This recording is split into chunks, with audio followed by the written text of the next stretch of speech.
Ankusam news.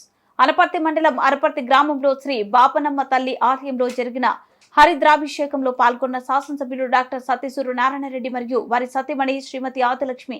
ఈ కార్యక్రమంలో రాష్ట్ర రెడ్డి కార్పొరేషన్ డైరెక్టర్ సత్య రామకృష్ణారెడ్డి, అనపర్తి టౌన్ అధ్యక్షులు రంగంపేట మండలం ఇన్ఛార్జ్ నల్లమిల్లి మురళీమోహన్, బాలకృష్ణారెడ్డి, మాజీ జెడ్పీటీసీ కర్రి ధర్మారెడ్డి, కర్రి ప్రకాష్ రెడ్డి, ద్వారంపూడి శ్రీనివాసరెడ్డి, కర్రి వెంకటరెడ్డి, లేతల రామకృష్ణారెడ్డి, నారాయణరెడ్డి, పవన్, తూర్పు గోదావరి జిల్లా వాణిజ్య విభాగ అధ్యక్షుడు సత్య శ్రీనివాసరెడ్డి, కొణాల శ్రీనివాసరెడ్డి, చింతా శ్రీనివాసరెడ్డి పాల్గొన్నారు.